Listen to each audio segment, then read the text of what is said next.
So I'm not the best speaker, but I need to say a few things for Mom. So thank you all for coming today. And we know that some of you needed to come from a distance and that you're all taking time out of your weekends to pay your respects. That might make it worse, you know. We want you to know that your presence is appreciated. We certainly didn't expect to be gathering to celebrate the life of Mom so soon after losing Dad.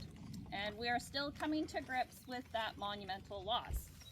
To say that I'm feeling overwhelmed and alone is an understatement. Navigating the day-to-day without the people who created you is an experience that can bring you to your knees. We've lost more than I can articulate, and the grief feels suffocating and enormous. It is often joked that babies don't come with handbooks to know how to care for them. The same I now understand is true for the loss of our parents. I have no handbook to tell me where I'm now supposed to go or what I'm supposed to do. Celestine, Martina, and I are swimming upstream to navigate this life without our original guides. Mom was a very caring woman. She did everything with depth and full commitment. There was no doing something halfway or half-assed, as Mom would say. She was all in or she didn't bother doing it. She had a strong sense of determination, and she would do what she wanted and how she wanted to do it. She loved life with a vigor. She spent as much time outside as she could, but moving, not sitting still, unless she was picking berries. I guess I come by my inability to relax honestly. She would walk or work, even fitted out in head-to-toe bug gear during those intensely buggy days. There was no stopping our Shirley. The more time Mom was able to spend outside, the better. She loved the sunshine. She would have burned out a smartwatch if they had been around back in the day. At times, it could feel like Mom approached everything like she was a hammer and it was a nail, but she got a lot done. If she didn't know how to do something, she figured it out. She was quite inventive at times. Mom may not have been the best cook, but she loved a good meal.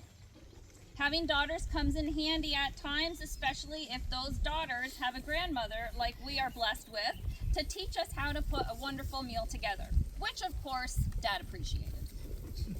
Mom was also a keen but selective listener. One evening while we were all watching TV together, Dad mentioned that he thought he might build a TV unit right into the wall of the living room. His usage of the word might was likely an oversight on his part. He left for work the following morning, and Mom was ready to attack the wall with a sledgehammer. I remember asking Mom if it was the best idea to tear the wall apart without finding out when this built-in was coming and what Dad had intended to do. Nonsense! We'll figure it out, she happily replied, and the wall was taken down to bare bones in no time. She certainly was efficient, our Shirley. Well, Dad came home and was treated to the accomplishment of the day. He was always so good and patient, our Dad. He said nothing. He just made another coffee quietly and headed out to the garage. Mom thought it was quite the successful day. Orange curtains were later hung over that eyesore until Dad decided what he was going to do, years later. I can't leave everyone hanging in suspense, though. The outcome of that day? There was no built-in, but Dad did a lovely job of re-drywalling the wall. Mom had a love of life and experiences. She was always up for a grand adventure, even if that simply involved going to the nearest byway. Oh, how I remember those days and miss them. Just try it on and humor me, she would say. How many times did she say that? But she was often right, so that is a public service announcement to remember to listen to your mother. Her love of adventures left her and us with great memories of horseback riding, day trips to many interesting places. Mom was certainly not boring. She also got to take a holiday to Scotland with Dad, and she and Celestine had a trip out east that she spoke of often. It must be noted that the dementia journey can be a tough one. We have likely all been through it with a loved one. Mom was lucky in that she still knew her family, and she never lost her sense of humor. When she moved into JMPC, she told us girls, "I'm the sexiest thing they've got in this place." She entertained a lot of residents and staff, and she continued to care for them as well. Some things you never lose. To finish off in the same manner that I did for Dad, I will focus on how I will remember Mom. I will remember her as a woman of invention, persistence, and power. She would always stand up for herself and never take anyone's nonsense.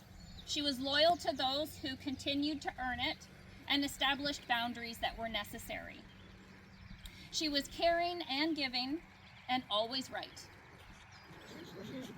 But my greatest appreciation of Mom's character was her determination to not surrender to sadness. She allowed herself a 5-minute pity party, as she called it, and then it was time to get back at it. I will remember her voice saying, "You bet," and "awesome." I will remember her always after Dad, and him acting like she was a bit annoying about it. "You go get those chocolate kisses, Mom." Thank you for giving us our bump start. We'll try to keep our engines going from here. Thank you.